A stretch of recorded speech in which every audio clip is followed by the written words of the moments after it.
Jinping will make a move militarily against Taiwan.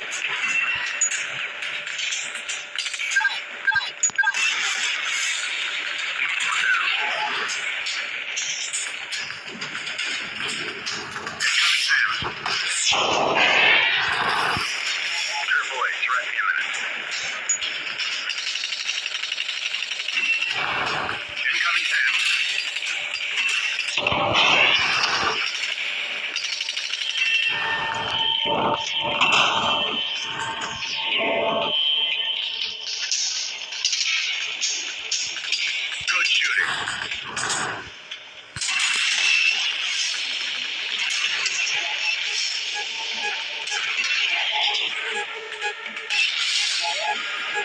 Excellent shooting.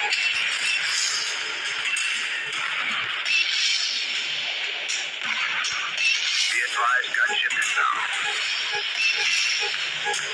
Target destroyed.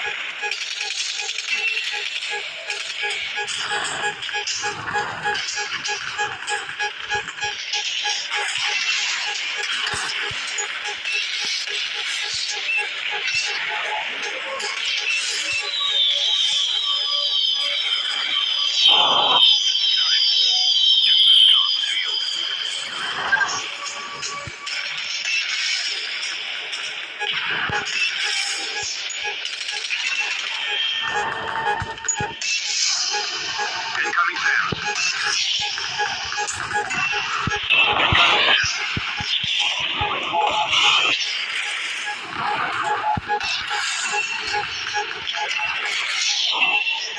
You got a friendly! One down. Scott Launcher is on the field.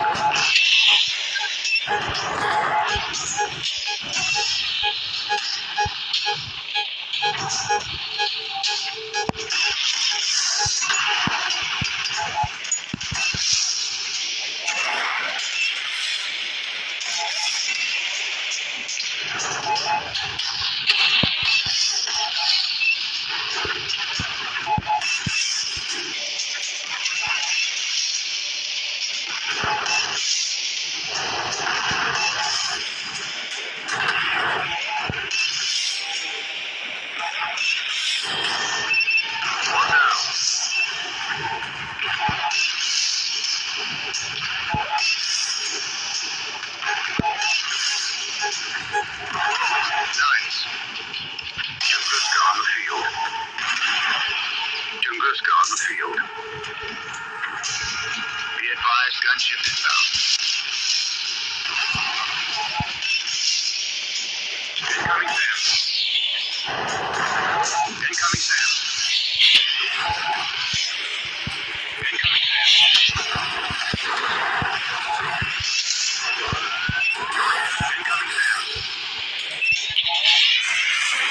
Incoming SAM. Incoming SAM.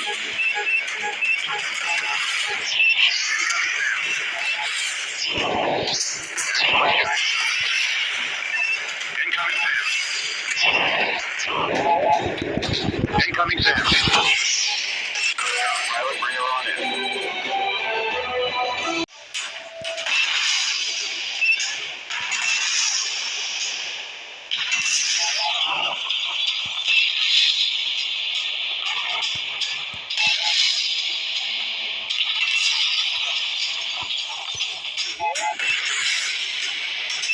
Target destroyed. Triple A, threat imminent. Incoming SAMs.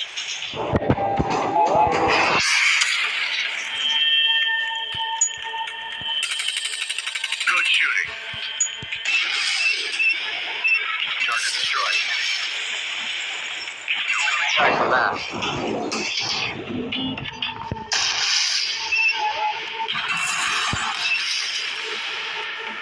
Good job, Archangel. Bring her.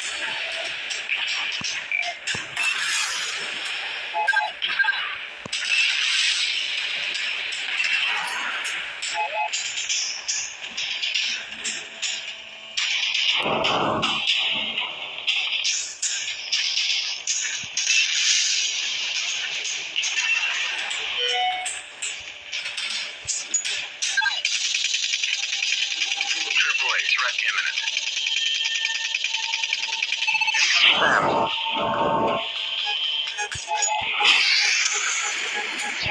first go on the field. Incoming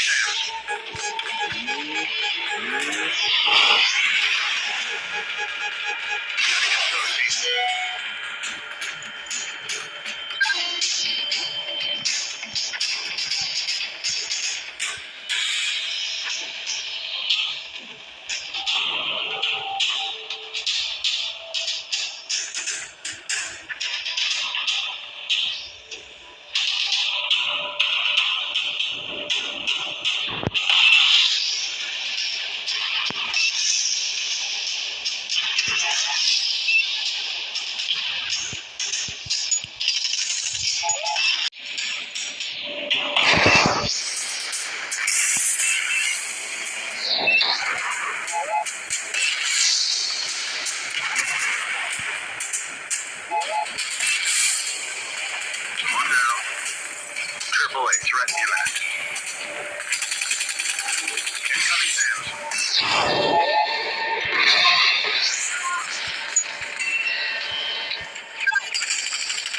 Whose side are you on? Incoming Sam's.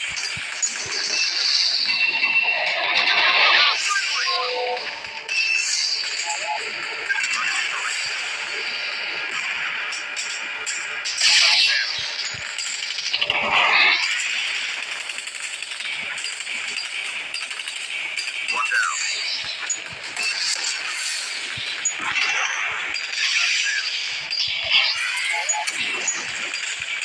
One down. One down.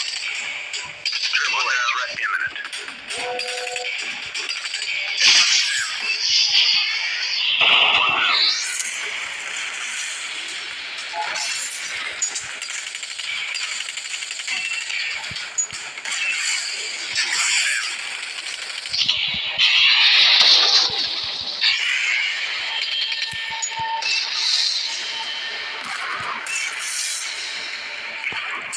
Good job, Archangel. Bring her on home.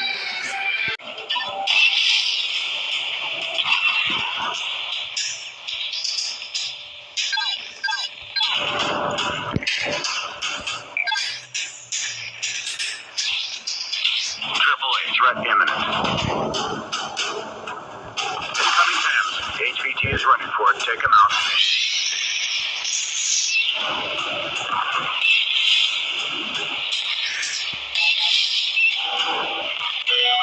Come on back.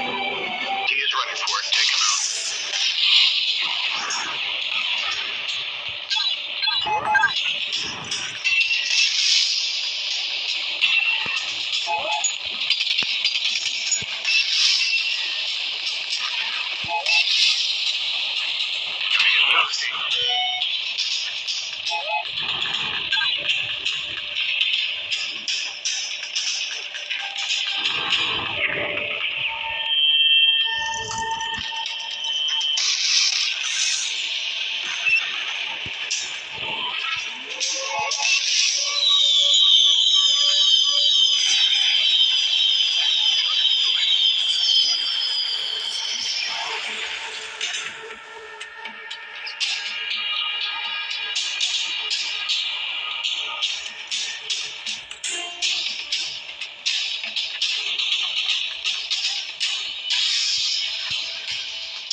Watch your fire!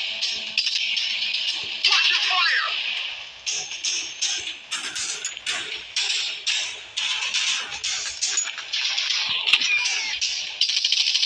One down.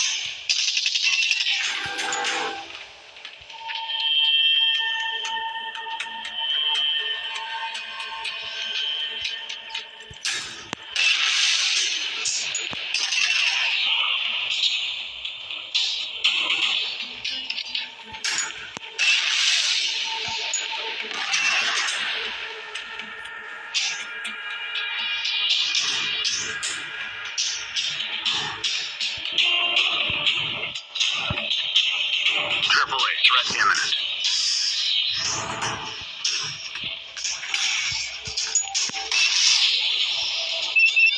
Incoming SAM.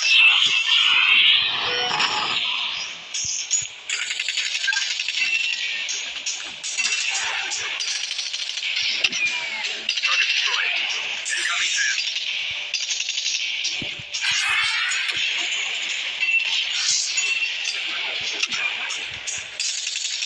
Target destroyed.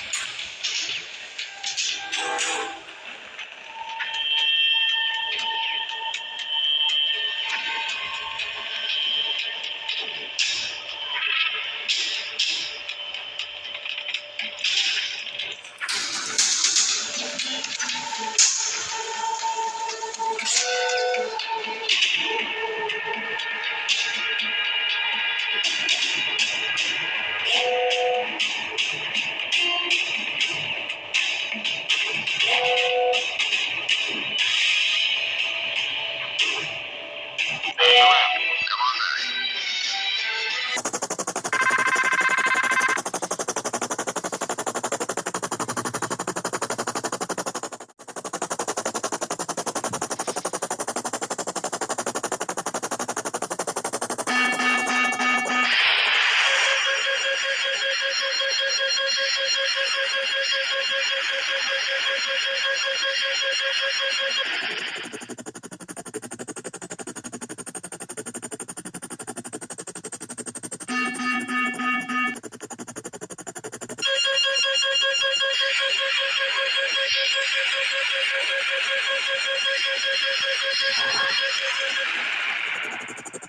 Bitch ass nigga.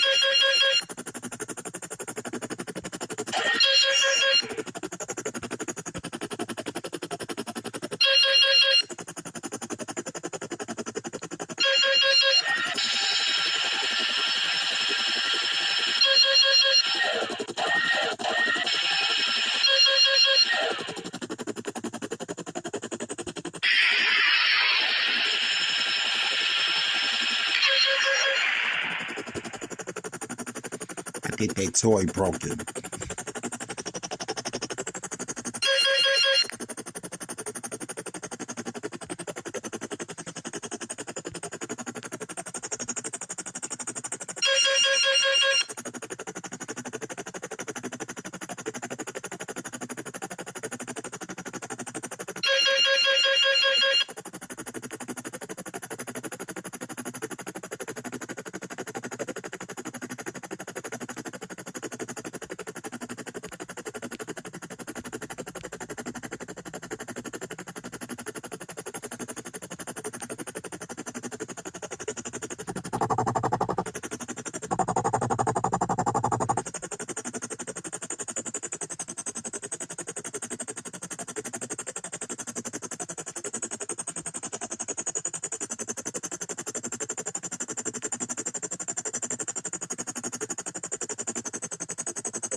Oh, now 2,822 feet, coming within 229 altitudes.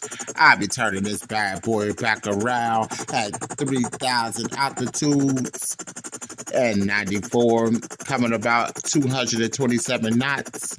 I will now head back to the target.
Général Luis Carillo, bonjour.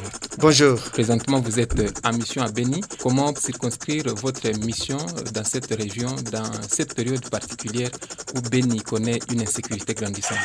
Très bien, merci beaucoup. C'est un plaisir pour moi de parler à la radio Capi, ici à Beni. La police des Nations Unies a un rôle d'aider au niveau opérationnel, au niveau de la protection des civils et aussi au niveau de la capacitation de la PNC, la police nationale congolaise. La visite ici à Beni s'insère dans ce cadre parce que vraiment le défi ici à Beni, soit au niveau sécuritaire, soit au niveau sanitaire, est très important. Il faut qu'on tous se coordonne pour aider les autorités de la RDC à donner son mieux pour la population qui vraiment a le besoin ici à Beni. Exactement, vous avez rencontré les autorités locales, notamment le maire de Beni, le commandant de la police. Et quel sera l'apport de la police des Nations Unies pour arriver à juguler cette question de sécurité dans la ville, mais aussi l'appui de la police des Nations Unies par rapport à la lutte contre la maladie à virus Ebola? Mon rencontre avec le maire, mon rencontre avec le commandant de la police et toute son équipe a été très positive. J'ai vu une intention vraiment de service à la communauté, de donner son mieux pour éradiquer le virus Ebola. Et au niveau sécuritaire, comme vous l'avez parlé très bien, c'est vraiment un besoin immédiat.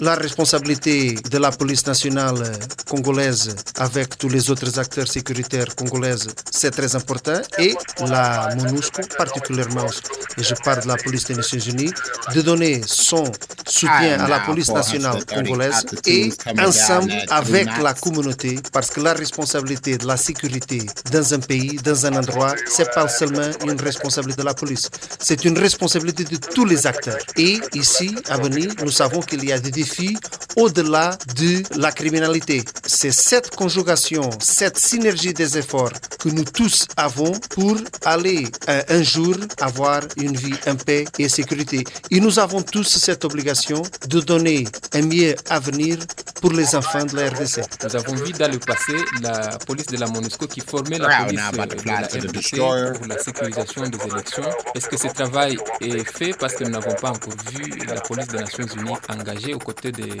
la PNC pour se préparer à ces élections? Les élections sont la fête de la démocratie. Et les élections, c'est vraiment le symbole de la paix, de la sécurité. C'est parce que quand le peuple peut vraiment librement choisir les élus de son pays, peut choisir le destin de son pays, l'avenir du pays. Alors, nous avons fait déjà beaucoup d'actions de formation avec la police nationale congolaise dans les mesures aussi de la situation sécuritaire et aussi de la situation opérationnelle. On espère aussi que tout se déroule d'une façon normale, en paix, parce qu'il ne faut pas attendre de la violence. Les élections, comme j'ai dit, c'est une fête.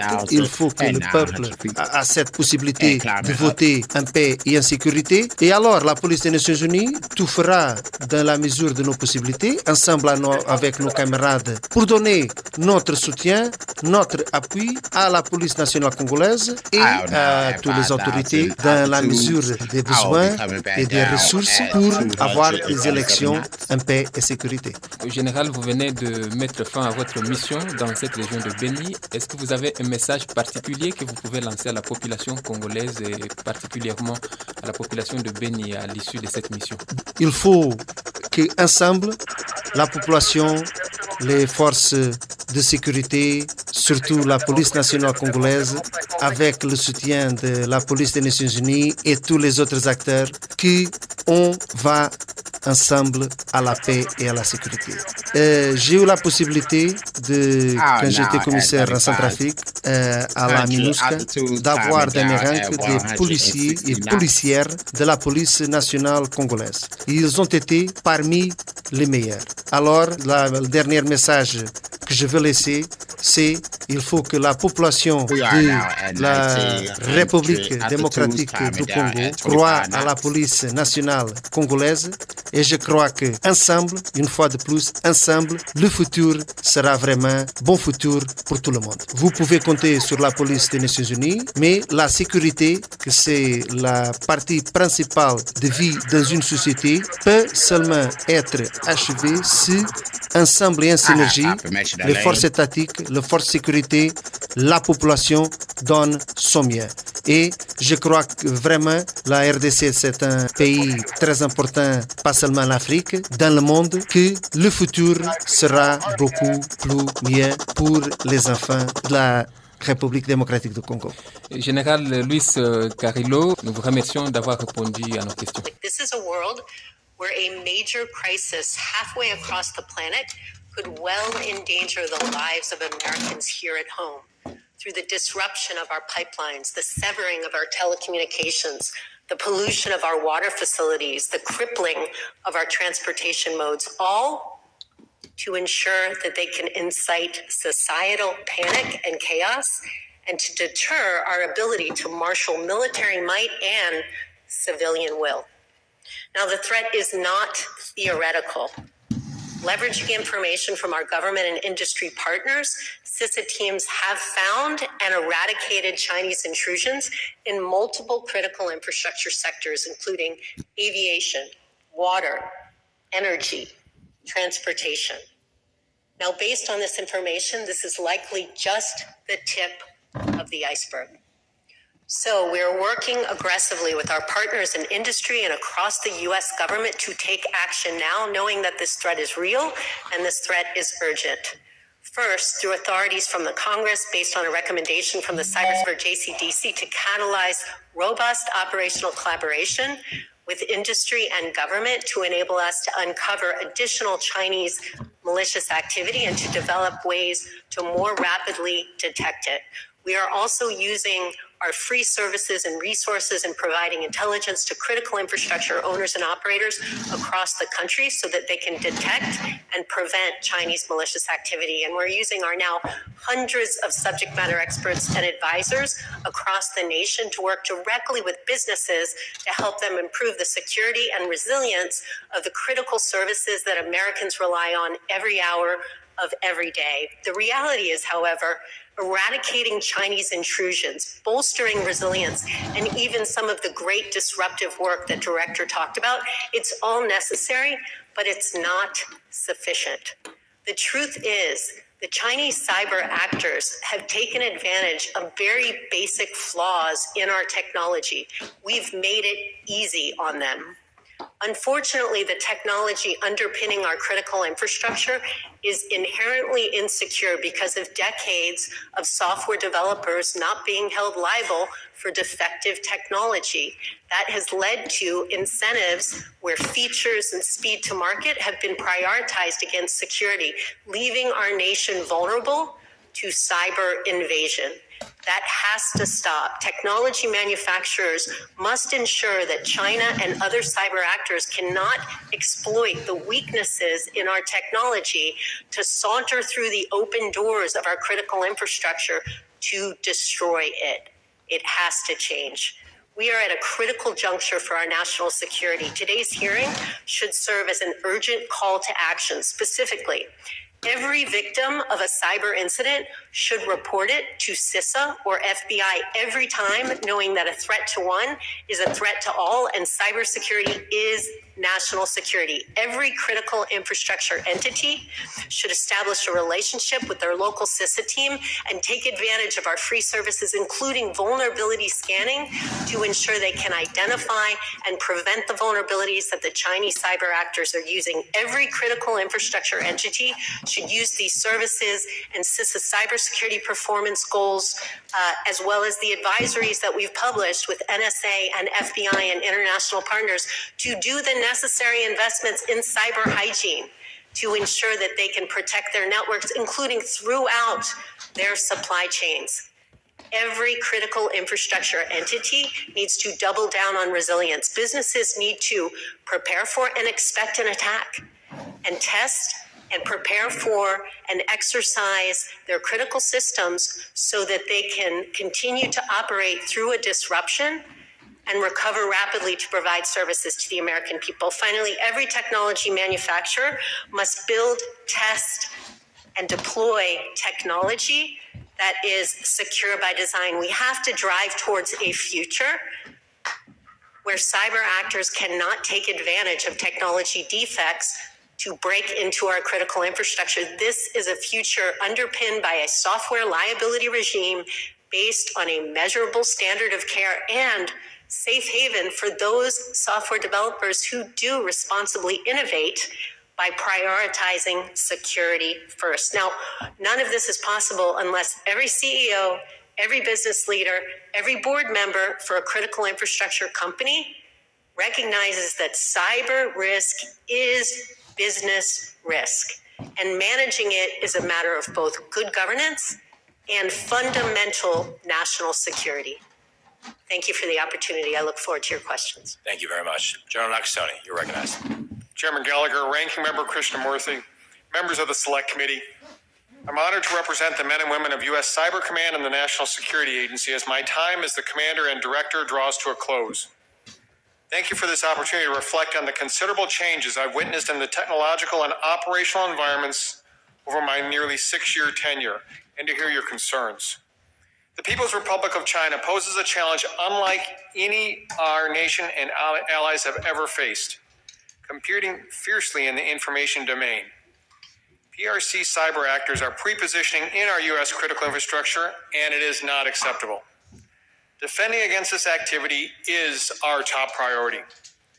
The men and women of U.S. Cyber Command and the National Security Agency continue to maintain our strategic advantage by contesting the threats posed by the PRC in cyberspace by using the full scope of our authorities and the full spectrum of our capabilities to impose costs, deny benefits, and encourage restraint on the part of our adversary. We will continue to strengthen partnerships across the U.S. government, foreign partners, and private industry so that we may operate anywhere we are needed. We are ready and postured to contest PRC malicious activities at home and abroad. While cyberspace threats have increased, our force to counter these threats are stronger and more capable. U.S. Cyber Command and the National Security Agency are using our capabilities and partnerships to deny the PRC opportunities, frustrate their strategic efforts, and systematically eradicate intrusions. One significant contribution in our ability to counter these threats is our relationship with the private sector. U.S. Cyber Command and the National Security Agency partnerships with industries have underpinned the U.S. government's ability to track, detect, and mitigate the PRC's activity against U.S. infrastructure at scale. One example of the impact of these strong relationships was demonstrated in May of 2023 with the Cybersecurity Advisory, which was the first documented PRC activity against U.S. critical infrastructure, referred to publicly as Volt Typhoon. For the first time ever, 11 different industry partners co-sealed the NSA advisory along with our interagency partners.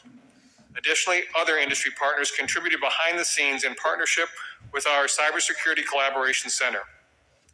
Lastly, I would like to reiterate my appreciation for the opportunity to speak with you this afternoon and recognize the committee's continued efforts to bring attention to this critically important issue, which impacts our national security and the lives and livelihoods of the American people.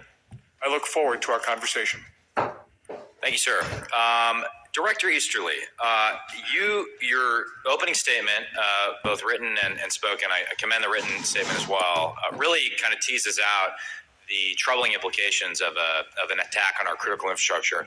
I read it and I'm sort of left with the implication that China's pursuing a strategy designed to either hold us hostage in the event of an international incident such that we would be afraid to respond, or to actually cause casualties on the homeland. Is that an accurate assessment that I could take from your testimony?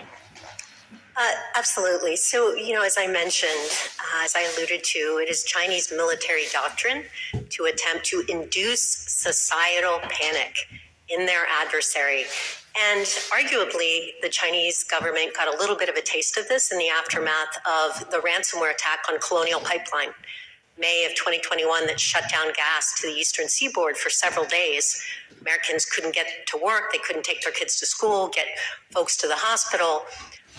It caused a bit of panic. Now, imagine that on a massive scale. Imagine not one pipeline, but many pipelines disrupted. Telecommunications going down so people can't use their cell phone. People start getting sick from polluted water. Trains get derailed. Air traffic control system, port control systems are malfunctioning. This is truly an everything, everywhere, all at once scenario.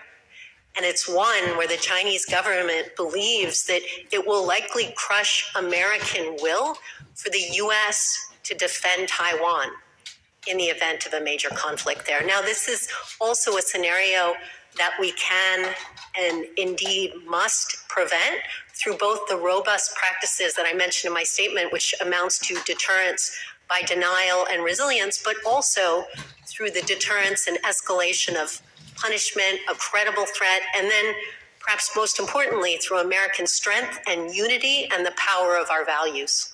And General Nakasone, what would, if you have to assume they're targeting our critical infrastructure in Guam and other territories in the Pacific, what would a attack on that critical infrastructure mean for our ability to respond in the event of a crisis? It could have a very significant impact on what we need to do to provide a series of different options that our commander in the Indo-Pacific region would want to respond with. Communications, an ability to be able to leverage our most lethal weapon systems. These are all areas that we would rely on. And Director Wray, remind me again of this stat I thought was stunning in your opening statement, that if you focused all of the FBI cyber professionals on the China threat, we would still be at what sort of disadvantage with respect to the humans in China that are focusing on America? We would be at a disadvantage of at least 50 to 1. 50 to 1. And part of the reason I say at least is because one of the things we've also seen from the Chinese government, which has devoted massive resources to the biggest hacking program in the world by a mile, is that they also work with cyber criminals. Yeah. Which is then a whole force multiplier to that already significant enterprise. Roughly how many people or percentage of your resources are devoted to China, would you say? Of our resources? Yeah. I mean, it is the biggest chunk of our counterintelligence program by far, and probably the biggest chunk of our cyber program by far. And then, of course, we have other divisions like our weapons of mass destruction folks who are the ones who did the work on COVID origins, for example, for the FBI.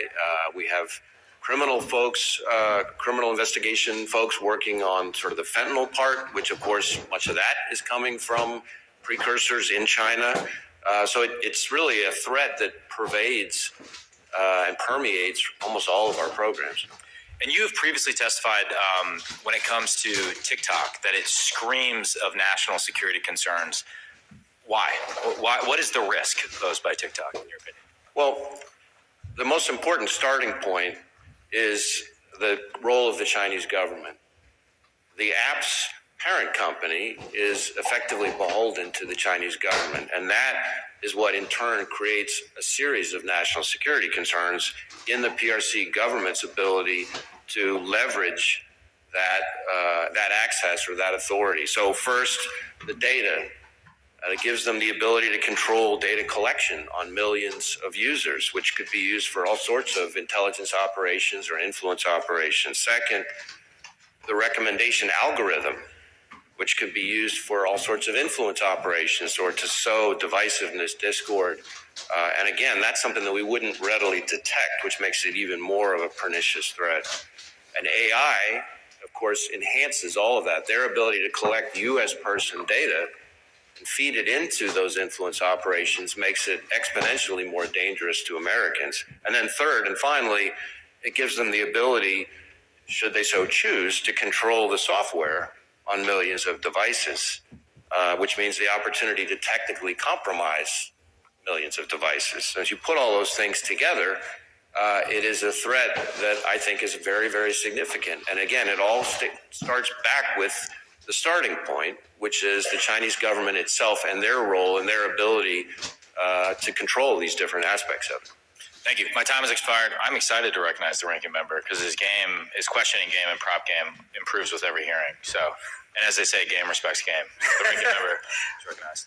Thank you, Mr. Chair. First, I want to discuss the impact of cyber attacks, real-world cyber attacks that are happening today in Ukraine at the behest of Russia. Recently, the Russians cut off internet access for tens of millions of Ukrainians in one cyber attack alone. And they then cut off power for hundreds of thousands of Ukrainians in a separate cyber attack. And so I have a question for General Nakasone. We actually depict this here. It could look something like this. in a conflict situation, the CCP could aim to attack American infrastructure the same way that the Russians are attacking Ukraine, right? That's correct. Let me turn to a potential real cyber attack by the CCP. General Nakasone, so far we've discovered CCP malware in certain critical infrastructure, but they haven't been activated yet. In the event that this malware were activated, you'd be able to attribute it back to the CCP just like you did with Volt Typhoon, right? We are very good at attributing. That's correct. Now, General Nakasone, in 2018, you were at the Aspen Security Forum, and here's a picture of you 5 years ago. And you said this, which really caught my eye. It said, if a nation state decided to attack our critical infrastructure, that's above the threshold of war. Isn't that what you said? So I do recall appearing there, and from that quote, yes, and I probably would have said it differently today, Ranking Member. And then the next part of that quotation also caught my eye. You continued by saying, and we would certainly respond. And in your written statement, you talk about imposing costs on potential adversaries. So I just want you to say very clearly here, Cybercom indeed has the capability to respond decisively. It does, and this is a really important point. We cannot be episodic in looking at this threat. We need to be persistently engaged every single day with a series of different capabilities, working with a series of different partners to both enable and act. What we have done over the past 5 years is been able to look at imposing costs in a much broader fashion. Whether or not it's publishing in an unclassified manner what the adversary is doing, whether or not it's working with the Bureau, whether or not it's being able to work closely with Justice and Treasury, this is the idea of consistently being able to persistently be engaged with your adversary. I just want to send a message to anybody who's paying attention here, whether it's the CCP or anyone else who would intend to put malware into our critical infrastructure. First, we will attribute it back to you if it's activated. Secondly, that could be an act of war. And third, we will respond decisively. Let me move to another topic, and I'd like to touch on TikTok as well, Director Wray. The TikTok CEO came to Capitol Hill and said a couple of things that I'd like to get your response on. One is he said that our data privacy concerns with regard to TikTok are not unique compared to other companies like Facebook and X, or otherwise known as Twitter. I personally agree that other social media apps have various data privacy concerns, but the key difference is that unlike TikTok, they're not owned by a company beholden to the CCP. And I just want to get your reaction to that. I presume that you agree that TikTok is unique in the sense that it's owned by a company beholden to the CCP.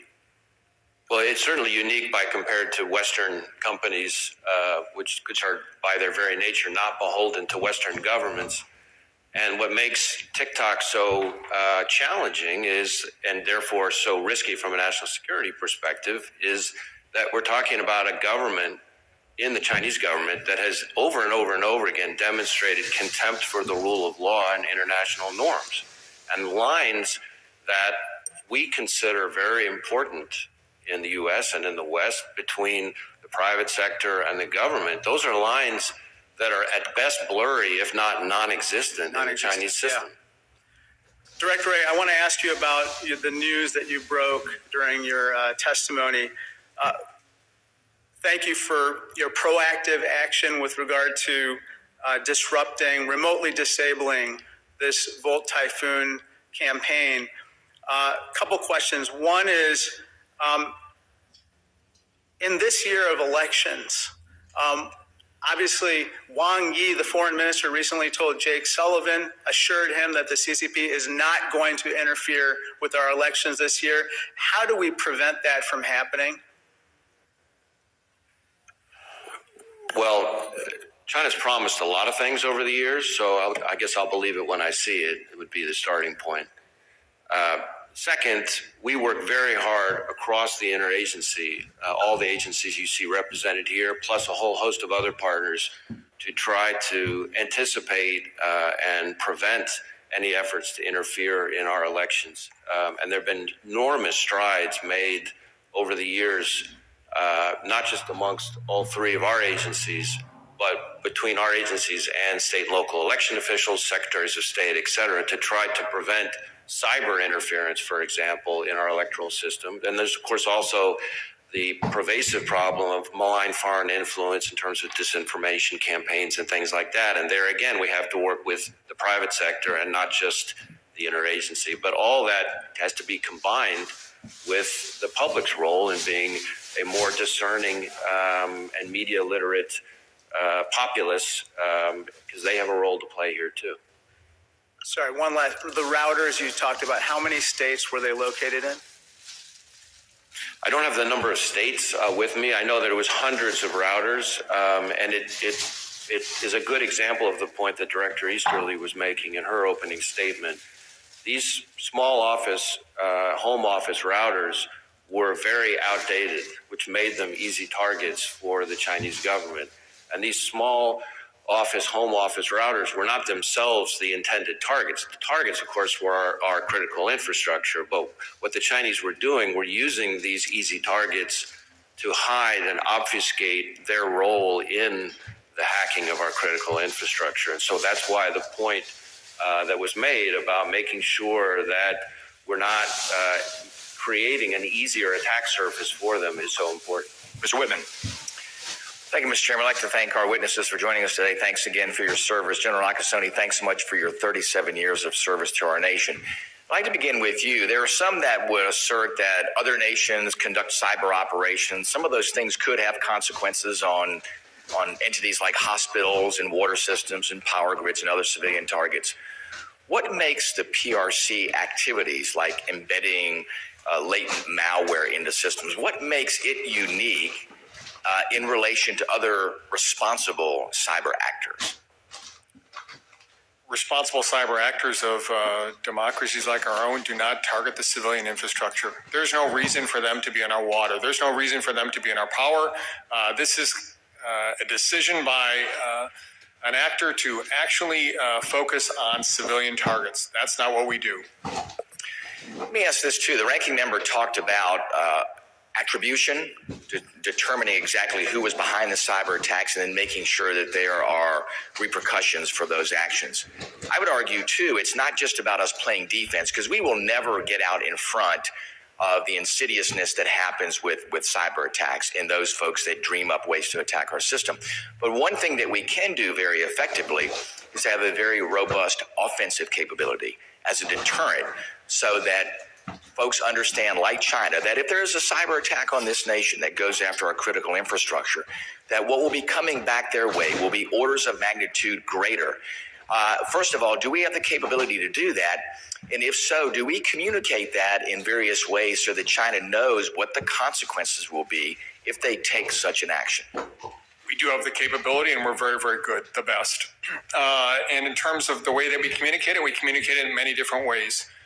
From our policymakers who have these discussions, to the exercises that we conduct, to the real-world examples that we do with a series of different partners. The other thing that I would tell you is that, first of all, is that we have discovered what they're doing and we have exposed it.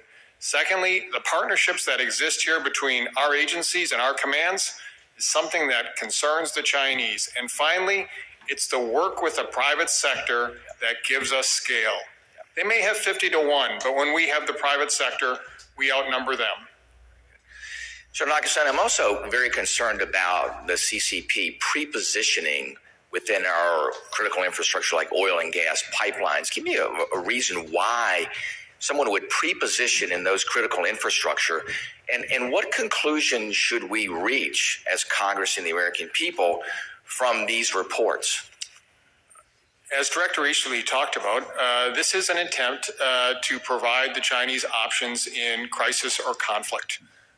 When we have discovered them in these critical infrastructures, the first thing that we need to do is to make sure that we get them out. And the second thing is that we need to have a vigilance that continues onward. This is not an episodic threat that we're going to face. This is persistent. This is the generational piece that Director A talked to.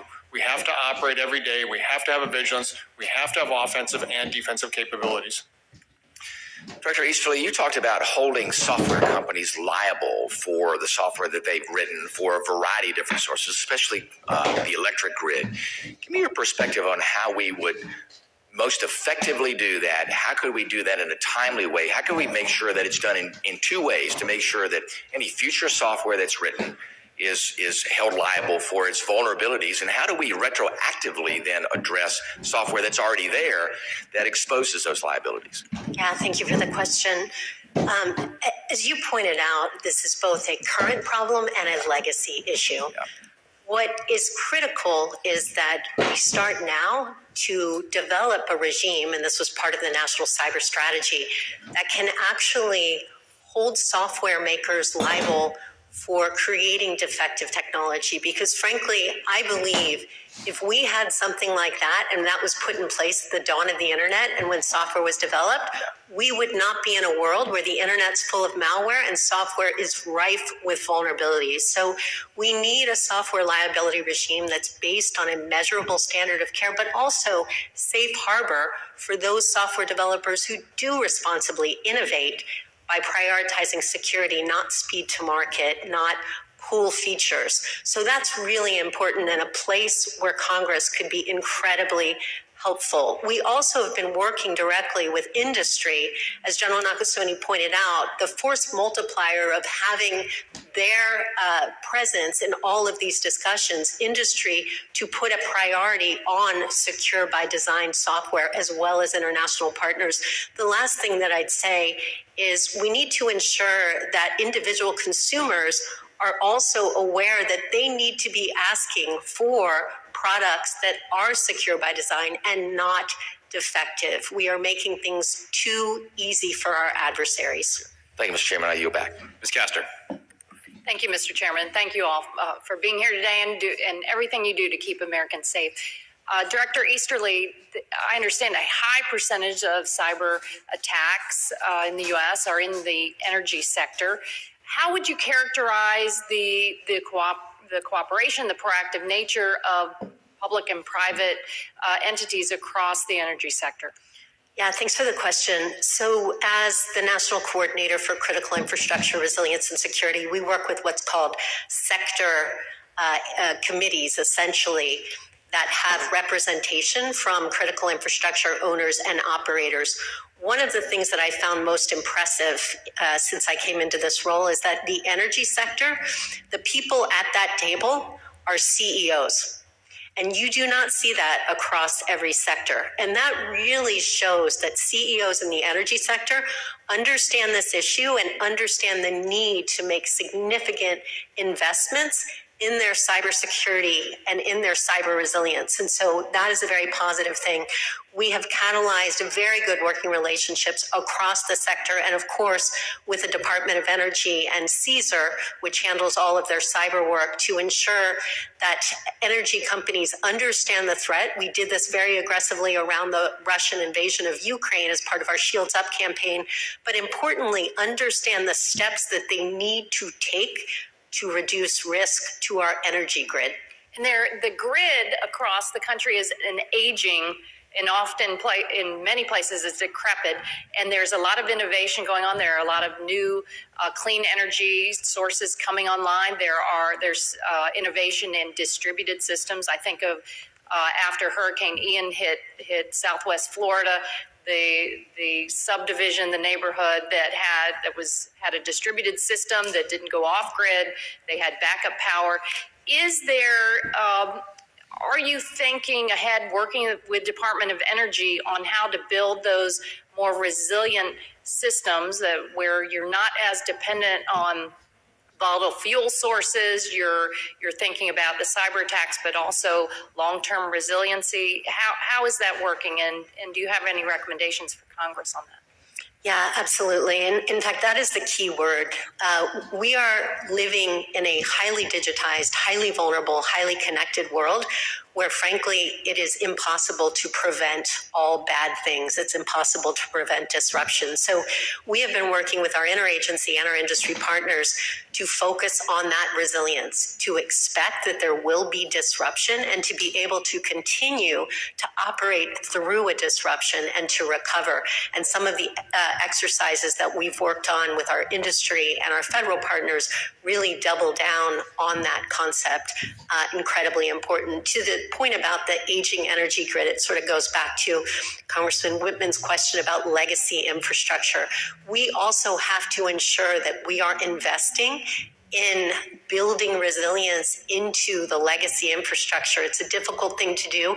I'm encouraged that there may be some use of artificial intelligence to help us rewrite some of the code bases, at least in the technology world, where you have very sketchy code that is creating vulnerabilities. We could actually help to shore it up.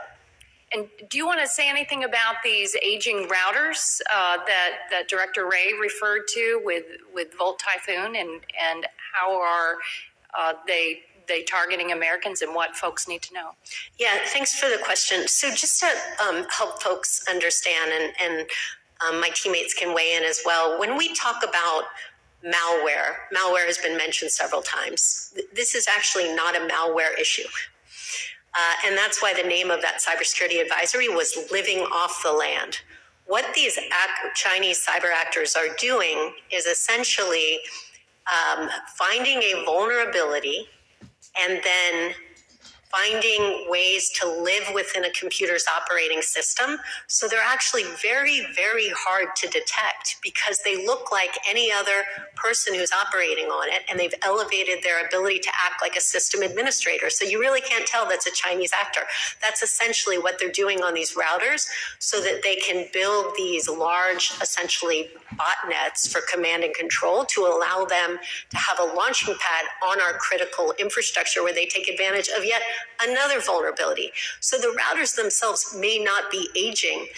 They just essentially were created to be terribly insecure. They don't update their software. They allow for very insecure interfaces with the internet. And I think just today, at some point in time, CISA and FBI will actually publish what we call a secure by design alert, specifically for the manufacturers of routers and those small office, home office capabilities that Director Ray talked about, of the very basic things that need to be done to shut off the Chinese cyber actors from using these routers as launch points. Thank you. I yield back. Mr. Newhouse. Thank you, Mr. Chairman. Let me also express my thanks to each and every one of you for your dedication to keeping our country as safe as possible. As you all know, there's an election coming up this year. The ranking member broached the subject. I wanted to delve a little deeper into this notion of election integrity. You know, over the past year, we as a committee, we've heard from a lot of different experts. It's good to see you again, Dr. Easterly, on many of the emerging trends that we've been seeing in advanced technologies that are being used in misinformation campaigns. We've got deep fakes, AI, all kinds of social media and algorithmic types of warfare. You know, certainly the four countries, China, Russia, Iran, North Korea, keep coming up, but there's also a lot of non-state actors that we hear about as well. So I've got several questions, I think not directed to any of you, but all of you, if we have time to weigh in. So given the, what I would call ever-expanding nature of advanced technologies and all of these non-state actors' capabilities, what concerns you most about U.S. election integrity and the possibility of future election interference? Importantly for us to hear also, to adapt to these kinds of changing conditions, what policies should we consider amending, and which programs do you rely on in particular for resources? General mentioned this, should the government expand its role in the public-private partnerships? And all of this, how does this all occur without infringing on the First Amendment, the right to free speech, and also each state's constitutional free and equal elections clause? And then just for people listening to this this hearing, what gives you confidence and faith that in our ability to ensure free and fair elections? So I'll start with you, General Nakasone. Let me start with the last part of your question, Congressman, which is we've done this before and we've done it successfully before. 2018, 2020, 2022, all of the agencies at this table have been working together. This is our fourth effort in terms of election security, and I'm very confident in terms of what we will be able to deliver, a safe and secure election. That's based upon the fact that not only has our methodology gotten better, but our partnerships have expanded. It's not just the partners at this table, it's the private sector. It's understanding internationally where we need to be able to partner and see what adversaries are doing outside the United States and do that very effectively. It's a really important question. Thank you.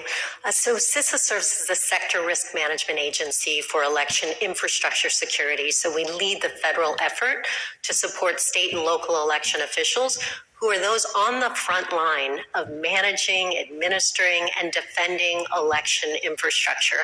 I have confidence because of the enormous amount of time that I've spent with secretaries of state, chief election officials, state election directors who work every day to ensure that they can effectively defend their election infrastructure from the full range of threats, from cyber threats, from physical threats, from operational risks, and from foreign malign influence. And I think what's incredibly important is for the American people to understand the enormous amount of work that's been done with our partners in the federal government, but at the state and local level and with industry to improve the security and the resilience of our election infrastructure. One thing to note that it's the diversity and decentralization of our election infrastructure because it's managed by state, by 8,800 separate jurisdictions around the country. That heterogeneity gives it resilience.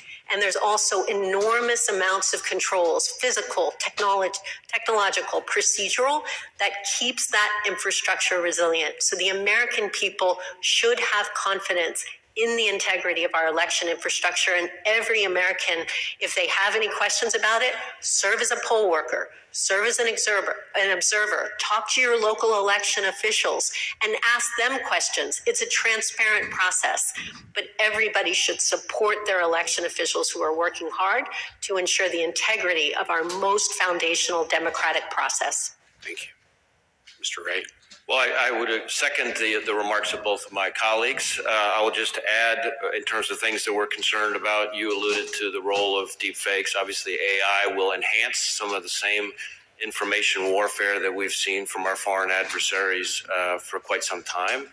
We're also concerned about the ways in which misinformation, disinformation warfare, if you will, from a foreign adversary and cyber attacks can work in tandem. And I think, for example, about the Iranians effort in the fall of 2020 that Director Ratcliffe and I did a public announcement about, where you had a cyber intrusion that was not as effective as the Iranians might have wanted others to think it was, but they had built sort of a disinformation campaign on top of it. We were able to expose it and largely render it ineffective, working with all of our partners up here. But that's the kind of thing that I think we will see more of. So what am I confident in? I'm confident in my partners. Americans can be confident in our election system and our democracy, but I am also mindful of the fact that our adversaries are getting more and more sophisticated, and that there are more and more foreign adversaries who want to get in on this game. Thank you, gentlemen's time has expired. Mr. Moulton. Thank you, Mr. Chairman. It's easy to think of the threat not working. Maybe that would help. Thank you, Mr. Chairman. It's easy to think of the threat posed by the Chinese Communist Party as something far away. They may be carrying out a genocidal campaign against ethnic minorities in their own country. They may be building more nuclear weapons more quickly than any other country in the world. And they may steal secrets from our military and our private businesses every single day. But your testimony makes clear that what the Chinese Communist Party is also doing right now is positioning themselves to change the lives of every American in ways that we wouldn't expect every single day, to cut us off from our water, or electricity whenever they want, to take control of our phones or our personal data, to take out the GPS system that we rely on that helps our kids get home. Those of us who see classified intelligence have seen China building these capabilities for years, but most of our critical infrastructure, our electricity and water and rail systems, they're run by state and local governments or the private sector. They may not understand these threats. So, Director Easterly, how do we in the federal government ensure that these entities are protecting the systems so vital to all of us? How do I convince a small town in my district like Marblehead, a town of 20,000 where I grew up, to invest in cybersecurity to stop the Chinese military? I mean, I'm all for holding software makers accountable, but if a water authority doesn't update their software for 10 years, that may be too late. So how do we protect ourselves today? Yeah, it's a great question. So we have to attack it both at the software developer level, but then of course at the software user level. But as we know, many of these public utilities and even smaller critical infrastructure entities are target rich, but cyber poor. They might have two people who are focused on security, and they're the same two people who are doing administration or the finances for the company. And so one of the things that we've done with the support of Congress is built a very large field force of advisors and subject matter experts to be our frontline forces to work with all of the critical infrastructure owners and operators, the businesses large and small, to ensure that they are aware of the free services that we have that can make it easy on these entities to actually ensure their security and resilience. So very basic things. I think that a lot of entities probably don't know those exist, and so this is a place where we'd love to work with you on the committee to make sure these small towns. That would be fantastic. CISA.gov, all our free stuff. But the other thing, just one last point, basic cyber hygiene. It's not rocket science. If they do the basics, they can stay safe. Director Ray, you explained that TikTok is beholden to the Chinese Communist Party, which can access users' private personal data, influence their feeds. Earlier this month, Cloudflare reported that Taiwan experienced a 3,000% increase in distributed denial of service cyber attacks last quarter. 3,000%. I imagine that's a coincident with their election. So the Chinese Communist Party has shown a willingness to influence elections. I'm heartened by the experience and competence of the federal government in protecting the integrity of our election system. But I mean, just to understand, if the CCP were to want to change TikTok feeds to bias one candidate or another in the upcoming presidential election, would they be able to do so? My understanding is that under Chinese law, that would be something that they would be permitted to do. And we already know they influence Chinese children to study science and math. Could they be able to suggest to American kids that they use more drugs? Again, my understanding is that the Chinese government and the Chinese Communist Party, if it wants to exercise that authority, can easily exercise that authority. General Nakasone, China describes its cyber efforts as proceeding along four vectors: deterrence, reconnaissance, offense, and defense. Deterrence, how do they think about deterrence, and how do we think about deterrence in response? So in terms of the way that we think about it, Congressman, is we think about it deterrence by denial and deterrence by cost imposition. Deterrence by denial is what we're discussing here in terms of publishing and being able to expose what the Chinese are doing in an unclassified manner. This is the difference. This is the challenge China now faces. We have uncovered what they're doing, and we will continue to do that. So as we uncover this, and I'm running out of time, but I want you to comment on one other thing, General Nakasone. It's clear from all we've heard, including the workforce challenges that Director Ray described, that we need more cyber experts to serve our country. Given the threats that we've laid out today, do you have a message for young Americans who might want to do something about this? The future of our nation, the future of our economy is tied so closely to the future of our ability to operate in cyberspace. If you're looking for challenge, if you're looking for fulfillment, I would tell you that any of the agencies that you see here provide a mission and a responsibility that would dwarf your imaginable expectations. And I truly believe in the importance of national service. And I would encourage all Americans to think about that. Thank you, Mr. Chairman. Thank you. I feel like we could make Seth a colonel in the reserves or something. You know, you could take advantage of that. Mr. Molinar. Thank you, Mr. Chairman, and thank you all for being here today. Director Ray, I wanted to follow up with you on some of the comments that you had made. In addition to the cybersecurity issues, you talked about the human sources, the insiders, corporate deception, Beijing hiding their hand in corporate joint ventures, and this whole topic of leverage and beholden to the CCP. When you appeared in October on 60 Minutes, you mentioned you had seen a variety of efforts by Chinese businesses attempting to acquire businesses, land, and infrastructure in the United States in a way that presents national security concerns. I saw that and I thought that was a very powerful statement. I followed up with a letter to you outlining some concerns I had about an investment in my own district. In my own district, there's a company, Goshen, which is a CCP affiliated company. It's worked with the PLA, and many of its top leaders, including the leader of its North American operations, have ties to the CCP. Goshen is wanting to build an electric vehicle battery factory in my district, and it's been given hundreds of millions of dollars in federal, state, and local tax dollars to do so. To build and operate its factory in my district, Goshen plans to bring 20 to 50 Chinese nationals to Michigan. If that happens, how confident are you that it will not be used for espionage? In other words, do you believe there's a risk these individuals will be spies working in the United States? Well, I'd have to drill in deeper on the specific example to be able to weigh in on that. But what I can tell you is that a lot of this ultimately traces back to the blurry, if not non-existent, line between the Chinese government and its private sector.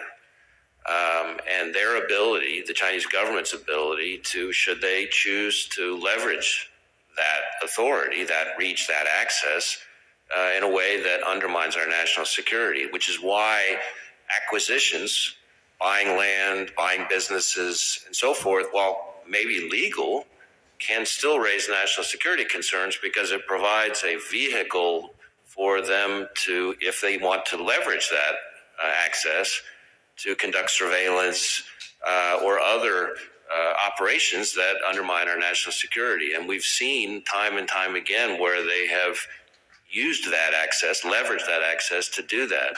And in a way, it ties into the operation that we're here talking about this morning, which is leveraging in a different sense. The access is the problem. We don't want to wait until they've actually stolen whatever the information is. We need to try to get, as they say in the counterterrorism context, left of boom. How confident are you in the State Department's vetting process when it comes to Chinese nationals in this country? Well, I'm not the expert on State Department processes, and I want to be clear, as I said in my opening, that our concerns are not just with all Chinese nationals. Our concern is with the Chinese Communist Party and the Chinese government, and the Chinese government has shown a willingness to leverage insiders who have no origins in China, for example. So vetting is a very important part of our resilience and our national security, but it's not sufficient in its own right. So your concern is with the leverage. They could do that with Chinese nationals. They could use it with other individuals as well. What kind of leverage are you seeing right now the Chinese Communist Party using in this country? Well, it covers the waterfront, right? So I'll give you one example that's public. So GE Aviation, a major public, very sophisticated company, entered into a joint venture with, it wasn't a Chinese company, but the Chinese were able to recruit an insider at the joint venture. The joint venture was then able to get access to sensitive GE information, which then he used to help Chinese intelligence officers back in China hack GE's systems. So you had the joint venture, which enabled the recruitment of the insider, which enabled the cyber hacking, and then for extra credit, the guy was able to essentially cover the tracks because of his insider access. Now, fortunately, there's a happy ending to that story because GE did what we want all businesses to do, had a good relationship with the FBI and our local field office, and we were able to essentially run a sting operation back against the Chinese, prevent millions and millions and millions and millions of dollars of R&D from being fleeced by the Chinese, and essentially lure an MSS officer who was involved to Brussels, where he was arrested, and we extradited him, and he's now in federal prison. That's what we need to happen more often, but it also shows that if a company as sophisticated and big as GE can fall prey to this, what company couldn't? So GE did the right thing. If the company was a CCP affiliated company, would they have done the same thing? I wouldn't count on it. Thank you. Yeah. Gentleman's time expired. Mr. Kim. Thank you, Mr. Chair. Thank you to the four of you for coming on out here today. I guess I want to just build on something that Congressman Moulton was talking about. Director Easterly, you talked about just the importance of being able to connect in with the different communities across our nation. I was very interested in what you said about the field force of making people aware and organizations aware of the services that are being provided. And a lot of the conversation today has been talking about, how can we prevent some of this type of situation where we would have these vulnerabilities with our critical infrastructure. But Director Easterly, you also framed it, and I thought it was a very poignant way to frame it, talking about some of the concern of societal panic, I think is the phrase that you used, something that can be done against us that can very much damage our ability to operate, create that kind of concern amongst the American people that could sway political decision-making and weighing decisions in that way. So I guess I just wanted to ask the four of you, yes, we put everything that we can into trying to prevent something from happening. God forbid something were to happen, some type of major disruption, whether GPS or something else of that nature.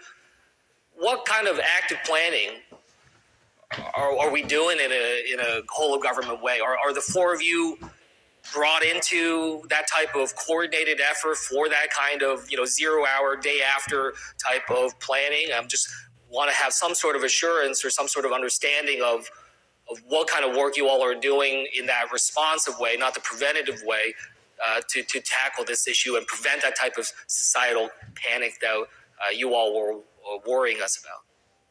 Please, wherever you want to start, Director Easterly. Yeah, I'm happy to start.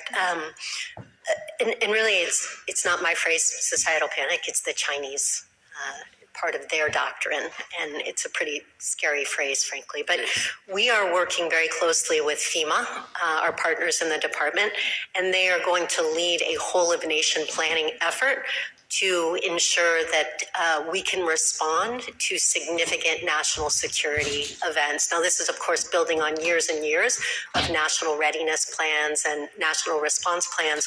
With respect to cyber in particular, we were asked by the National Cyber Director as part of the National Cybersecurity Strategy to update the National Cyber Incident Response Plan, so dealing with massive attacks across the country. And we're working on that very closely with our government partners as well as with our industry partners, because as you've heard, industry plays a critical role in this because they oftentimes have the best information on what's happening in private critical infrastructure. So that connectivity will be incredibly important for us to catalyze an effective response if there is a major attack on our nation. Mr. Coker, I just want to turn to you. How do you feel about our readiness and preparation in that kind of capacity? Are we doing everything we need to at the federal, state, and local level? Thank you for the question and the concern. And while I am very confident that we're taking the steps that we need to, for example, I think you heard about some of the exercises that we've worked with CISA on to prepare our sector risk management agencies for these types of situations. I am concerned that we continue to work with the state, local, tribal, and territorial governments. Several times today, they're on the front lines, these types of actions, and I view them as being a combatant commander, if you will, with many of us being supporting commanders. They're the ones who need our support. So it's part of our shift in the national cybersecurity strategy to shift the burden, the responsibility to those that are most capable. In this instance, It's the federal government that's most capable to prevent and then to lead the resilience in the case of an instance like this. Okay. Well, look, I'd love to keep up with this because, I mean, look, in New Jersey, we have a lot of readiness in responding to the hurricanes and other storms, but, I just don't really feel like there's a lot of muscle memory and understand how to be able to deal with some of these other types of approaches. I'll just end with Director Easterly again. We're talking about the readiness that we need. I have a real concern about some of the funding discussions we're having here on Capitol Hill. Last September, House Republicans voted on a budget that would cut 22% to CISA. I guess I just wanted to get a sense from you what that would do in terms of our impacts and readiness. It would have a catastrophic impact on our ability to protect and defend the critical infrastructure that Americans rely on every hour of every day. Thanks for heading home. Yield back. Mr. Hood. Thank you, Mr. Chairman. I want to thank all of our witnesses today for your valuable testimony and the work you do to help protect Americans on a daily basis. In particular, General Nakasone, I want to wish you continued success and a well-deserved retirement. I want to focus my remarks initially on the importance of reauthorizing Section 702 of FISA, the Foreign Intelligence Surveillance Act. And as we know, Section 702 of FISA is set to expire here in Congress if we fail to reauthorize that program on April 19th of this year. And I would argue it's of existential importance to this country from a national security standpoint. And 702 is a crucial tool for providing the U.S. with the ability to target foreign people overseas to gather information that allows us to protect our citizens both abroad and here at home. And when we think about today's topic, the CCP cyber threat to the American homeland and national security, I want to direct my questions to Director Wray and General Nakasone. Can you talk or explain on how the information derived from Section 702, as we specifically focus on our topic today, aids in protecting our troops from China's malign activities in the Pacific and the U.S. effort to counter China's cyber espionage here on U.S. soil and our efforts to prevent transnational repression? Well, I want to strongly second your comments about Section 702 and its indispensability to our national defense from foreign threats. Specifically in the context of today's hearing, 702 is the greatest tool the FBI has to combat PRC hacking groups. Just to give a concrete example, just last year, thanks to FBI FISA 702 information, we were able to identify PRC state-sponsored cyber actors taking initial steps to access a particular U.S. transportation hub. And we were able to quickly notify the entity and share technical details, which enabled them to be able to kick the Chinese off the networks before harm could be done, before some of the more apocalyptic scenarios we've been talking about here could transpire. That's the kind of thing that happens, frankly, not infrequently in our work. That is 702 enabling us to identify PRC malicious cyber activity targeting Americans, targeting American critical infrastructure, enabling us to warn victims, to notify them with details that enable them to take effective defensive action. And so, in my view, failure to reauthorize Section 702, or for that matter, reauthorizing it in a way that severely restricted our ability to use it, would be a form of unilateral disarmament in the face of the Chinese Communist Party, which I can assure the American people, the Chinese government is not tying its hands behind its back. It's going the other direction, and we need to do the same. Thank you. General Nakasone. Congressman, Section 702 is the most important authority that the National Security Agency uses every single day to keep Americans safe and to secure our nation. As someone who was at the Pentagon on 9/11, to consider that we would return to the days before Section 702, where we couldn't connect the dots, is almost inexplicable to me. The other piece that I would add to your question is 702 is so agile that it provides us an ability to see the Chinese precursor chemicals that are being used to feed fentanyl, which is the scourge of our nation. 100,000 Americans lost their lives in 2022. 702 allows us to identify those precursors that saves lives. The final point that I would offer is that of the surveillance authorities that are out there today, the most transparent, the most effective, the most important authority is 702. It balances civil liberties and privacy and the requirements of our national security. Thank you. I yield back. Thank you. I thank the gentleman for his.